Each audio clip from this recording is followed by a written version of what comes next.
A tough day on the roads and at the airport. So we just want to remind people that we are into winter driving conditions. And this cold weather is here for a while. Alberta made water bombers to fight wildfires, but they won't be ready this summer. And help dealing with tariffs. This will be great for Canadian consumers, where we'll look to have lower cost of goods across all fronts. A hand up for businesses dealing with rising import costs. CTV Calgary, local breaking news with Ian White. Good afternoon. Winter makes a brutal return to Alberta. The snowstorm warning has now ended for Calgary, which will help city crews struggling to keep major roads clear. Tyler Barrow joins us from the airport, where flights have also been impacted. We'll get to that in a moment. But first, Tyler, what was your drive like to get there? Ian, it was much better than this morning. Taking Deerfoot Trail northbound, 2 lanes were pretty much clear, although snow is still accumulating on the ground. Wind, though, playing a bit of a factor, creating some visibility issues. Now, throughout the city, snow piled up with crews working to clear Priority 1 roads like Crowchild Trail, Glenmore Trail, and Memorial Drive. From midnight to noon, there was 143 crashes, according to Calgary Police. Driving around, there seemed to be less cars on the roads. One tow truck company I spoke with was surprised by how few calls he had received compared to other times when winter weather takes over. The city will continue to work on clearing Calgary's busiest roads. Once that's done, the focus will shift to snow routes and high-volume community routes. With the snow continuing into the evening, we do anticipate that there will be some accumulation on some of those routes while we continue plowing and applying material. But of course, with the wind that is blowing snow and displacing it. So we just want to remind people that we are into winter driving conditions. Adjust your habits, leave plenty of time to get to where you need to go. Now, here at the airport, the winter storm forced 27 outbound flights to be canceled, and WestJet had to cancel another 100 flights in other areas affected by the storm. Now, schools are also impacted by this winter storm, as the Calgary Board of Education canceled all high school athletic events today and is advising parents to be aware of bus delays. Ian? Tyler, thanks very much. And you imagine a lot of the people at the airport are jetting off to warm destinations. Oh. Really good timing for them. It's good timing. But as for us, at least the snow has seemed to stop. Yeah, so the major part of the snowfall is done. We may still see a few isolated flurries here and there over these next 24 hours, but nothing significant to add to the pile. But what we will continue to see is drifting snow and the cold temperatures. They are here to stay for the week. Minus 18 right now. Yes, we were thrown into winter. It feels like it. It looks like it. You can see by our live shot as well. With the wind chill, it feels more like minus 31 in the city. Wind chill will be an issue, and it will feel closer to the minus 30 mark right through the evening, overnight, and much of tomorrow as well. So it's another cold one. Again, small chance of an isolated flurry by tomorrow afternoon, but basically just holding on to a good amount of cloud cover for tomorrow. Really what you can look at is for the rest of this week, stable, less active weather, but still cold. That's your 24-hour forecast, brought to you by Fifth Avenue Volkswagen. Family-owned, community-driven. Discover more at Fifth Avenue Volkswagen. Thanks, Danielle. They were fixing a flat tire near Edmonton when a Calgary father was killed and his daughter ended up with catastrophic injuries. Victoria and Paul Fortuna were hit while on the side of the Anthony Henday on February 8th. An SUV driven by a 21-year-old smashed into their vehicles, which were pushed into the pair, killing Paul instantly. Victoria, a fine arts student at MacEwan University, was rushed to hospital and placed in an induced coma. Both her legs have since been amputated, and she has a long road to recovery. You know, she's coming to grips with so much in such a short amount of time. And, you know, she's dealing with such horrendous injuries, and she just wants a hug from her dad. And she can't have that. And it's heartbreaking to watch. RCMP say no charges have been laid, but their investigation continues. A fundraising campaign has collected nearly $200,000 for Victoria to help adjust to life in a wheelchair. Police say the driver of the car involved in this crash on McLeod Trail last week has died. Investigators say the driver turned left into the path of an oncoming school bus. 20 students were on board when it smashed into a traffic signal pole. One student was treated for minor injuries. The bus driver was taken to hospital in serious condition but has since stabilized. The Calgary Humane Society needs your help to identify the owner of a small dog that was abandoned and in medical distress. This is Coco, a 7-year-old male Pomeranian who spent more than a week recovering at the Calgary Humane Society. He's undergone a variety of medical treatments since he was found abandoned on February 7th. Someone left Coco outside the Calgary Southwest United Soccer Club. He was inside a backpack along with a note that gave his name, age, and breed. And Coco was in bad shape, emaciated, and extremely dehydrated. There's never an excuse to leave an animal like this in this condition because there are so many services available to the public and even more emerging daily. Obviously, we've been around for over 100 years and have always taken surrendered animals. That's an option. We also have some emerging social service programs that would be relevant to owners in scenarios like this, whether it be emergency boarding or pet safe keeping. The Calgary Humane Society is looking for information about how this dog came to be abandoned. We've provided a link on our website to learn more about reporting animal abuse. Calgarians should start preparing for more water restrictions to start in the spring. Alicia Fielberg joins us from City Hall. And Alicia, the mayor expects this will be needed to meet the city's expedited timeline to repair the pipe. Ian, Calgary's mayor says that crews are working faster than they have ever done before to fix this feeder main, but Calgarians are likely going to need to step up again to conserve water to make that possible. Now, this all started with that major feeder main break back in June of 2024 that put the city under stage 4 water restrictions for nearly 4 months. Now, at the end of December here, the pipe burst again, prompting emergency water restrictions to get things under control. The work to repair the feeder main has been ongoing, but the mayor says that we will likely need to enter restrictions this spring to give crews time to do repairs to make sure another emergency break is less likely. The mayor says the city will soon announce when the restrictions will start and how long they will last. We're monitoring trends, say snowpack in the mountains. It's a complicated decision to make in terms of when the shutdown will happen, how long the shutdown will be, because we need to make sure that the Glenmore Reservoir is in a position charged enough up with water to be able to get us through a period of time, perhaps 2 to 3 weeks. Now, the mayor says that the feeder main work is on track to be complete by December 1st, so this proactive shutdown, this proactive water restrictions should only be done this year, and then we should be able to get back to normal. Now, the city also discussed recruiting a water oversight board to hold city administration accountable and keep tabs of projects like the feeder main repairs today in council. Ian? Alicia, thanks very much. A new poll shows most Albertans think private education is higher quality than public education, but say they're against funding for private schools. Angus Reid reports that 77% of Albertans want public funds to go to public schools, but there should be more options for students. Respondents believe private, charter, and religious schools are taking resources away from the public system. The exception is schools for special needs students, which are supported by 66% of respondents. You can learn more about the poll at angusreid.org. And a petition campaign by a Calgary teacher to cut government funding to private schools in Alberta has failed. Just over 124,000 people signed the petition, which did not meet the 177,000 threshold needed to be collected in 120 days. Education Minister Dimitrios Nikolaidis has said cutting private school funding would put pressure on strained public schools, while the petition application stated diverting dollars set aside for private schools would alleviate issues in the public system. The province will present its budget next week, but first the Premier will hold a televised address to Albertans on Thursday.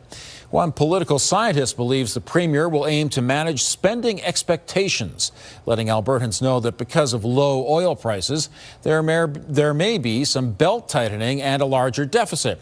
The latest fiscal update from the province has the deficit forecast at $6.4 billion. That's a $40 million improvement from the first quarter forecast forecast, but $1.2 billion more than last year's projection.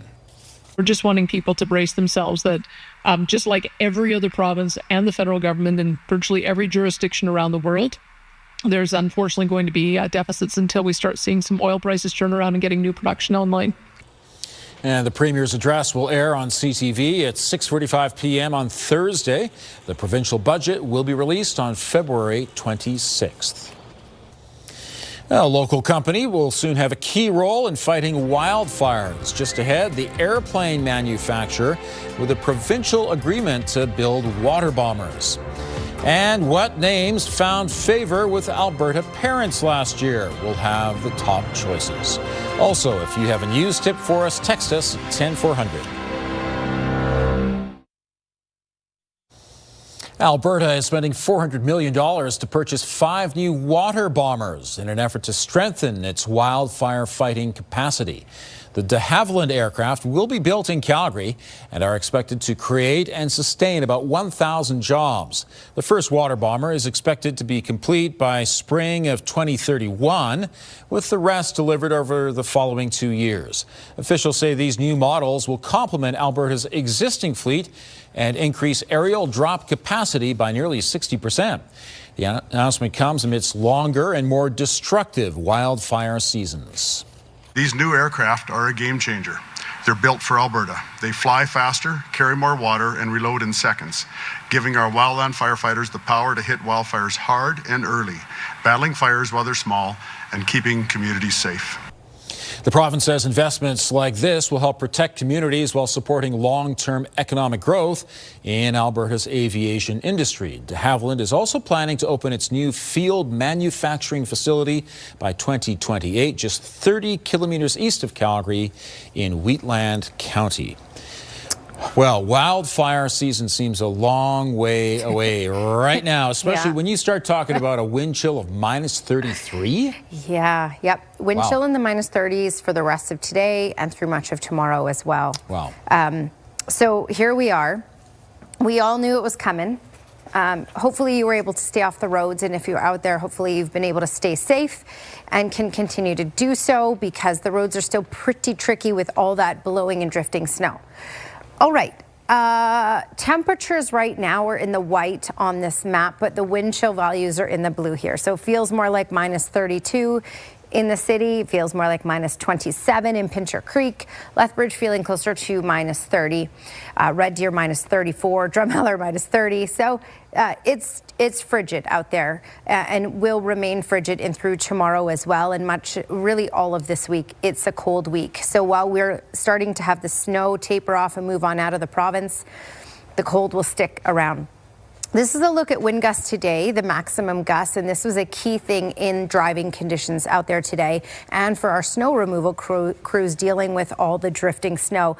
Nearly 70 kilometers per hour, that was the max in Calgary, 80 for Lethbridge and Medicine Hat, close to 70 in Brooks and over 50 in Drumheller. When you combine that with the snow that's been falling, that intense snowfall, falling snow, drifting snow, blowing snow, reducing visibility in the city, for example, to less than a kilometer at times. So that led to some very treacherous driving conditions, as you saw out there from our video. Maybe you were even driving in it. At this point, the bulk of the snowfall is fizzling out and moving out, as you can see right here. I'm going to zoom into a couple places. Calgary, we still have some flurries, isolated flurries in some parts of the city, but the snowfall is done. We're not looking at adding any more totals on top of the pile that we've received, but we could still have some flakes falling here and there. Let's track off to the east here, and you can see by Coronation, Youngstown, Serial. For the next hour or so, still some flurries possible and blowing and drifting snow. Really closer to the east, blowing snow will continue to be, and drifting snow will continue to be the story for the next few hours. And then also the winter storm warning still in place for the Drumheller area up through Red Deer. This will end pretty quickly here, as this system is really pretty much done. It's not going to deliver any snowfall to most communities. Taber, Brooks and Medicine Hat could see another centimeter from this before it's all said and done. But for Calgary, we're done with that snow. Again, it's still tricky for driving and will continue to be tomorrow because we're not getting any warm up. We're going to still remain cold. This is out of the way by tonight, and then we'll hold on to some cloud cover and the cold for tomorrow. Small chance of an isolated flurry later in the day. All right, for Calgary, minus 20 with a wind chill in the minus 30s throughout the day tomorrow, minus 16 for Thursday. Friday will be the warmest of the next 5 with a high of minus 9. Thanks, Danielle. There's little change among the top baby names in Alberta. Noah and Olivia are still number 1 for the 7th year in a row. Noah is the top name for boys. 259 Noahs were born in Alberta last year. Right behind them, and likely confusing school teachers a few years from now, are Theodore, Oliver, Henry, Jack, and Lucas. For the 13th year in a row, Olivia is the most popular girl's name in the province, with 173 of them taking their first breath in 2025. Just behind them are Amelia, Emma, Sophia, Charlotte, and Violet. Of course, there are several unique names on the list, among them 3 boys named Suede and 21 named Stetson. Some of the businesses hurt by U.S. tariffs might surprise you. Coming up, help for a Canadian coffee roaster paying a tariff to the Trump administration because their beans go through the U.S.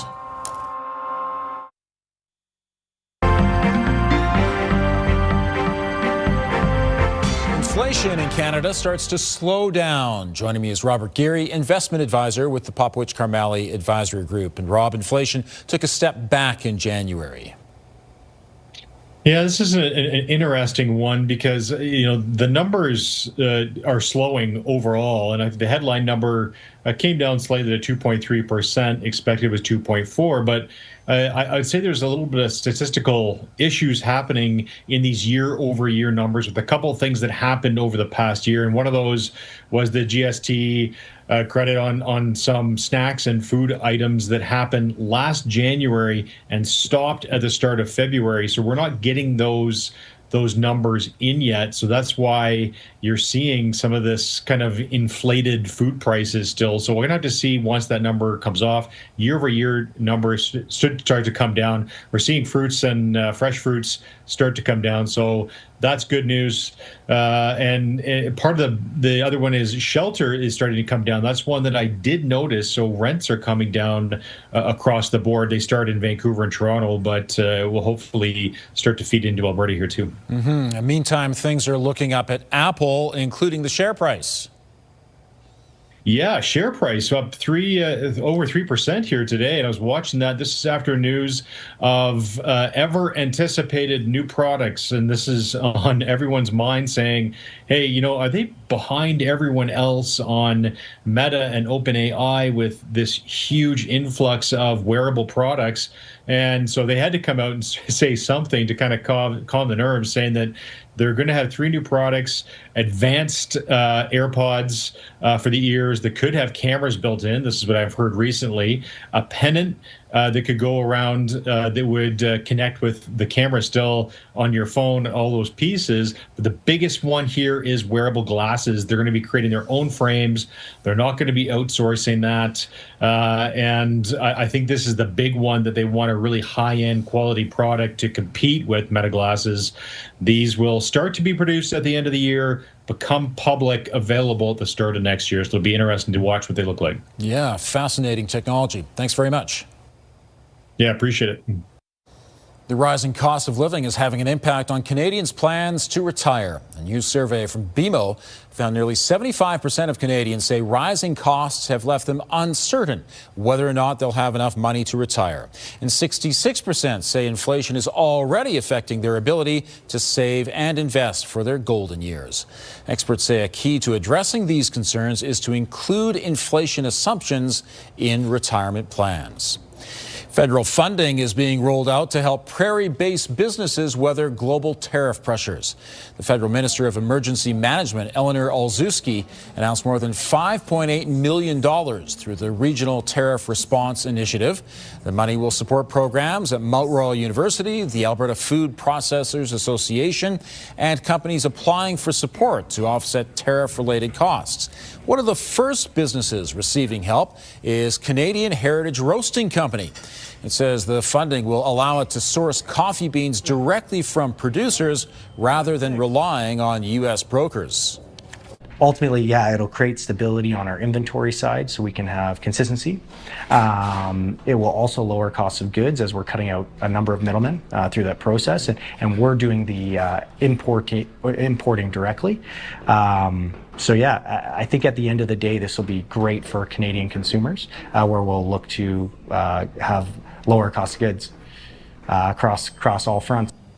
The federal funding is not a direct grant. Companies must first spend their own money on approved expenses and are then reimbursed through the Regional Tariff Response Initiative.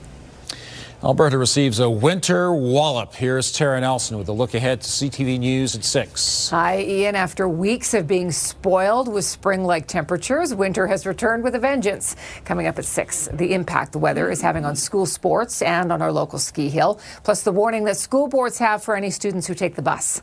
Also ahead, the Alberta budget will be delivered next week. Coming up, we'll hear from a political scientist about the financial challenges we should expect for the year ahead. Ian. Thank you, Tara. Well, the snow may have stopped falling, but the cold weather is here for a few days. Right now in Calgary, there's some drifting snow out there, some gusty winds, and a wind chill around -32. Well, let's face it, it's going to be cold for a couple days. Yes, cold for the rest of this week. Yeah. And brace for just tricky driving conditions. While they are improving, they're still not going to be ideal tonight and tomorrow. -19 is the current temperature, but with the wind chill, it feels more like -32. Today's high was -7. That was at midnight, and we dropped all day. Tomorrow's high -20. We'll hold on to cloud cover. Small chance of flurries late in the day. We improve a little bit by Friday. -9 is our high by then. Thanks, Danielle. A new album and a unique tour for our Kells, who announced a Western Canadian tour for this spring. At 11:11, I held your hips at 12:34. The Canadian rock band is coming to Calgary for a 3-night, 3-club takeover. They'll perform at the Palomino on May 19th, the Royal Canadian Legion on May 20th, and the Palace Theatre on May 21st. Arkells say they wanted to create an intimate experience with their audiences for the release of their new album. Between Us is out on April 17th. Tickets for the Calgary performances go on sale on Friday.